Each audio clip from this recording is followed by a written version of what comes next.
मैं आज राष्ट्रीय एकता दिवस पर प्रत्येक देशवासी से इस बारे में मेरे मन के भाव आज उनके सामने मैं प्रकट करना चाहता हूं। आज पूरी दुनिया में उथल पुथल मची हुई है। कोरोना के बाद से कई देशों की अर्थव्यवस्था की हालत चरमरा गई है, बहुत खराब है। बहुत सारे देश 30-40 सालों की सबसे ज्यादा महंगाई से आज जूझ रहे हैं। उन देशों में बेरोजगारी लगातार बढ़ रही है। ऐसी परिस्थिति में भी भारत दुनिया में अपना परचम लहरा रहा है। हम एक के बाद एक चुनौतियों को पार करते हुए लगातार आगे बढ़ रहे हैं। हमने नए रिकॉर्ड बनाए हैं। हमने नए पैमाने भी बनाए हैं। पिछले 9 साल में देश जिन नीतियों और निर्णयों के साथ आगे बढ़ा है, उसका प्रभाव भी आज जीवन के हर क्षेत्र में देख रहे हैं। भारत में गरीबी कम हो रही है।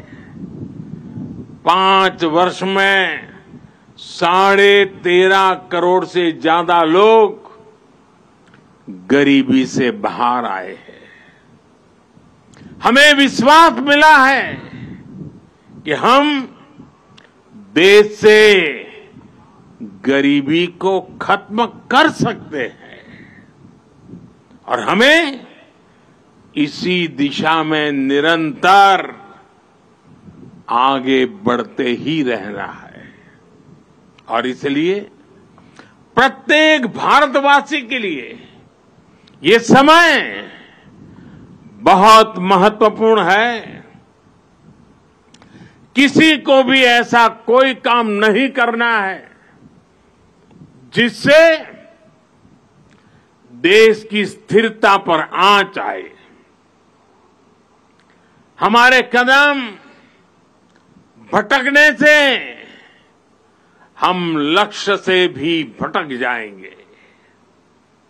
जिस परिश्रम से 140 करोड़ भारतीय देश को विकास के पथ पर लेकर आए हैं, वो कभी भी व्यर्थ नहीं होना चाहिए। हमें भविष्य को ध्यान में रखना है और अपने संकल्पों पर डटे रहना है। मेरे देशवासियों, देश के पहले गृह मंत्री होने के नाते सरदार पटेल देश की आंतरिक सुरक्षा को लेकर बहुत सख्त रहते थे। लोह पुरुष थे ना। पिछले 9 वर्षों से देश की आंतरिक सुरक्षा को कई मोर्चों से चुनौती मिलती रही है, लेकिन हमारे सुरक्षा बलों की दिन रात की मेहनत भी और उसकी वजह से देश के दुश्मन अपने मंसूबों में पहले की तरह कामयाब नहीं हो पा रहे हैं। लोग अब भी उस दौर को नहीं भूले हैं जब भीड़ भरी जगहों पर जाने से पहले मन शंका से भर जाता था। त्योहारों की भीड़, बाजार, पब्लिक प्लेस और जो भी आर्थिक गतिविधियों के केंद्र होते थे, उन्हें निशाना बनाकर देश के विकास को रोकने की साजिश होती थी। लोगों ने ब्लास्ट के बाद की तबाही देखी है, बम के धमाकों से हुई बर्बादी देखी है।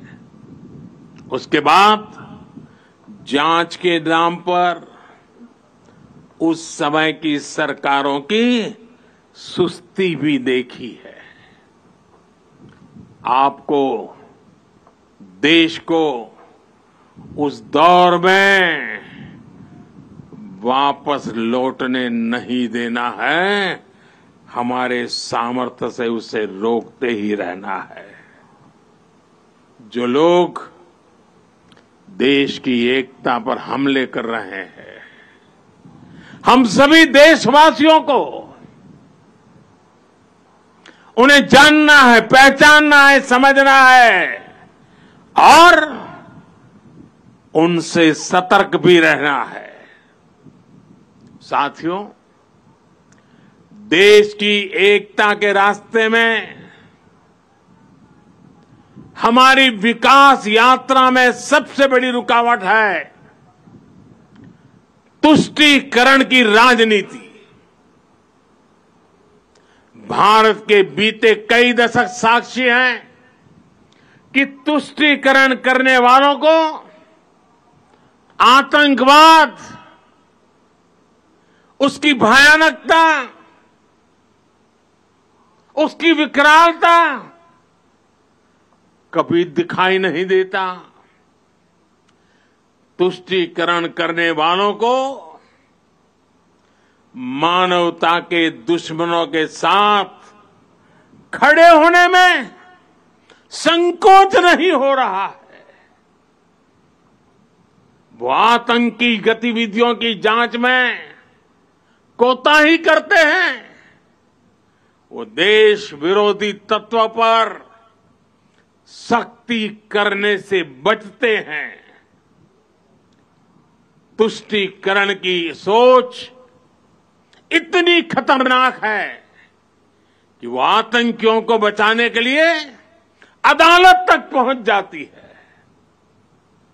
ऐसी सोच से किसी समाज का भला नहीं हो सकता, इससे कभी देश का भी भला नहीं हो सकता। एकता को खतरे में डालने वाली ऐसी सोच से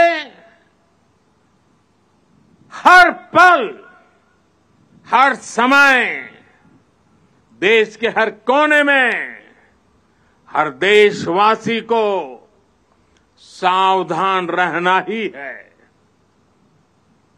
मेरे प्यारे देशवासियों, अभी देश में चुनाव का भी माहौल बना हुआ है। राज्यों में चुनाव की प्रक्रिया चल ही रही है और अगले साल लोकसभा के भी चुनाव होने वाले हैं। आपने देखा होगा कि देश में एक बहुत बड़ा पॉलिटिकल धड़ा ऐसा है जिसे सकारात्मक राजनीति का कोई तरीका नहीं दिख रहा। दुर्भाग्य से ये पॉलिटिकल धड़ा ऐसे ऐसे हथकंडों को अपना रहा है जो समाज और देश के खिलाफ है। ये धड़ा अपने स्वार्थ के लिए देश की एकता अगर टूटती भी है तो उनके लिए उनका स्वार्थ सर्वोपरि है। इसलिए इन चुनौतियों के बीच आप, मेरे देशवासी, जनता जनार्दन, आपकी भूमिका बहुत महत्वपूर्ण हो गई है। ये लोग देश की एकजुटता पर चोट करके अपना राजनीतिक हित साधना चाहते हैं। देश इनसे सतर्क रहेगा तभी विकास के अपने लक्ष्यों को प्राप्त कर पाएगा। हमें विकसित भारत का लक्ष्य हासिल करने के लिए देश की एकता बनाए रखने का प्रयास एक पल भी छोड़ना नहीं है, एक कदम भी पीछे रहना नहीं है। हमें निरंतर एकता के मंत्रों को जीना है। एकता को साकार करने के लिए हमें अपना निरंतर योगदान देना है। हम जिस भी क्षेत्र में हो, हमें उसमें अपना 100% देना है।